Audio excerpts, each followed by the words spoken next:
A very good morning to you all, and I welcome you to another episode of Behind the Judgment with Masivanta.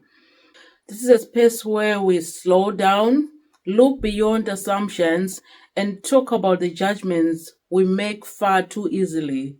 I'm your host, Masivanda, and once again, I welcome you. Now, let me ask a question. Have you ever said to someone, I'm single, and immediately felt like you needed to explain yourself, like you needed to explain why you are single?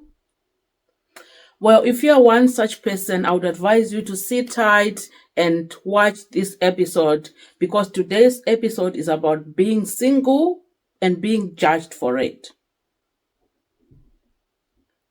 This topic matters the most because we are living in a world that is obsessed with weddings, relationship goals, social media love stories, and being single is often treated like a problem that needs solving. So here is a quick scenario. You walk into a family gathering, maybe it's a funeral or maybe it's just a Christmas gathering, and someone pulls you aside and whispers to you, is there someone? They don't ask how you are, but the question is just, why are you still single? And just like that, judgment enters the room. Well, today let us go behind that judgment and unpack a lot of issues behind that judgment. We need to understand why people judge others for being single. We need to also understand why people remain single, because people remain single for different reasons. It's not even that they are trying to be married or they are trying to be in a relationship and failing. Let us go behind that judgment. So let us define this issue clearly. So judging people for being single simply means that we are assuming that something is wrong with them simply because they are not in a romantic relationship. And the sad part, the judgment shows up everywhere. Family gatherings, social events, religious spaces, workplaces, and especially on social media. So being single is often misunderstood. People assume it means you are lonely, you are broken, you are desperate, you are incomplete, or you are waiting. But singleness is not a flaw. It's just a relationship status, not a personality defect.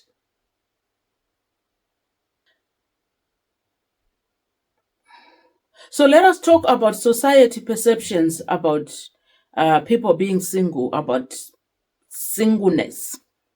How does the society perceive people who are single, especially past a certain age? So society holds very loud opinions about singleness. So on one hand, you will hear, enjoy your freedom, live your life. But then on the other hand, others will be saying, don't be too comfortable, time is running up. What if you end up being alone? And then we've got different generations seeing singleness from different angles.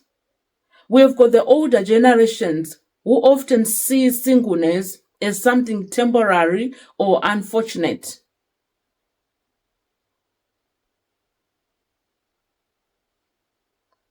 And then younger generations may accept it, but then again, they still quietly judge it. And then we've got media, which doesn't help the situation. Movies and series often push the idea that happiness only arrives when someone finally finds love. And then we also have got social media. With the current popular social media trends on couple content, bare goals, a lot of pressure is being put on single people. So the single character is often portrayed as either desperate, heartbroken, or incomplete until love saves them. And from this comes the stereotypes that single people are picky, single people are afraid of commitment, they are lonely, or they are unsuccessful in love. or maybe they are unfortunate with love. However, none of these are universally true, but they are widely believed. Right, as we move forward, let's talk about society's expectations. So society's got perceptions and they've got expectations. So there are unspoken rules which are placed on single people. Something like by a certain age, you're supposed to be partnered or married. And then if you're not, questions start coming fast and very loud. Expectations also differ depending on which gender you are. So single women are often told they are running out of time, while the single men are told that they should settle down already and start a family. But the reality is that people grow at different speeds and love doesn't follow a timetable.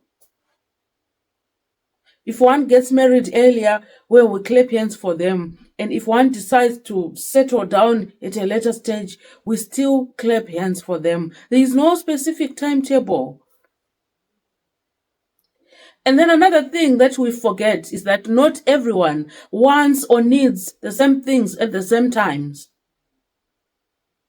So the gap between expectation and reality creates pressure.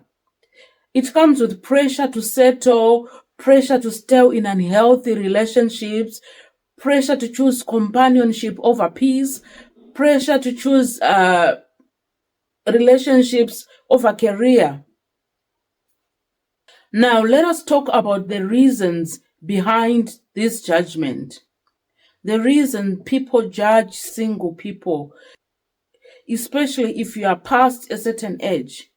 We all know there is a certain time when being single is accepted, kind of, and then there's a time when people start to whisper, and then there will come a time when they'll actually speak it louder to question why you are still single. So we want to go behind that judgment and find out why is it that people judge others for being single. So part of it is cultural because many societies value marriage and partnership as markers of success.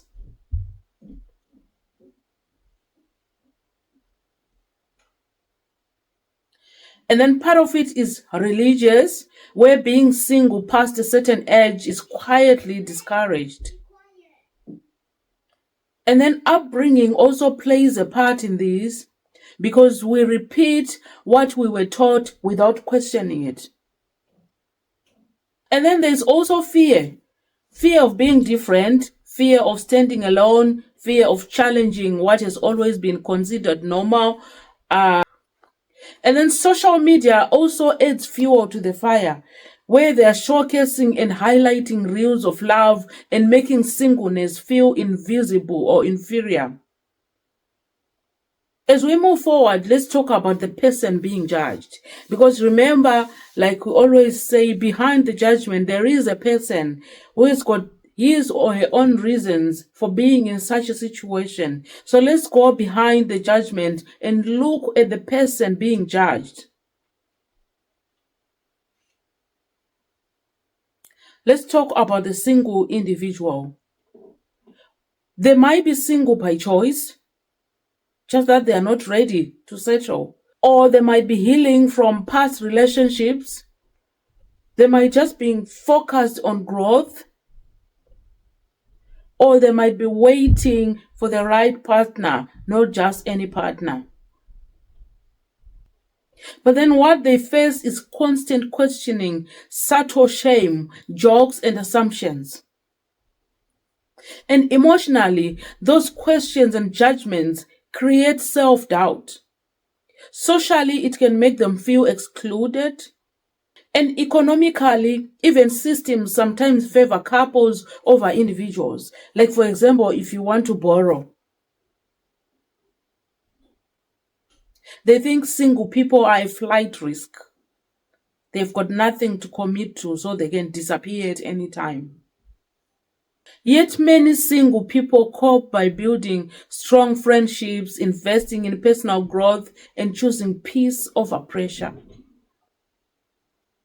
And then let's talk about what can be done differently. What is it that we can do differently as a society?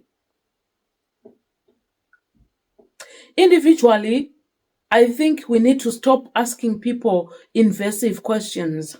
Those questions that makes people feel uncomfortable. We can replace assumptions with curiosity. And then as a society, we need to unlearn the idea that relationship equals success. We need to accept that someone can still be successful even though they are single. Because I know a lot of single people who are doing very well for themselves. So marriage or relationship doesn't equal success. And then families should offer support, not pressure. Do not pressure your children into getting into relationships or marriages, because some of them will end up picking any relationship that comes by, even though it's unhealthy. Media should show diverse life paths, not just romantic ones. So empathy starts by understanding that someone's relationship status is not an invitation for commentary. They just told you they are single. They did not invite for your opinion on that. So if you are single, please know this. You are not late. You are not behind. You are not broken. And if you are someone who judges, please pause and choose kindness. Choose understanding. Choose silence if you don't know the full story. In my mother language, they say, kunyarara kunokunda kutaura. So the key takeaway today is very simple. Being single is not something to explain, defend, or something that needs to be fixed. It's just a valid way of living. It's just another valid way of living. Well, thank you for joining me on today's episode of Behind the Judgment with Masivanda. As always, let us remember that behind every judgment there is a story, but not every story deserves to be judged. Let's meet again next time where we look deeper, speak kinder, and judge a little less. Thank you.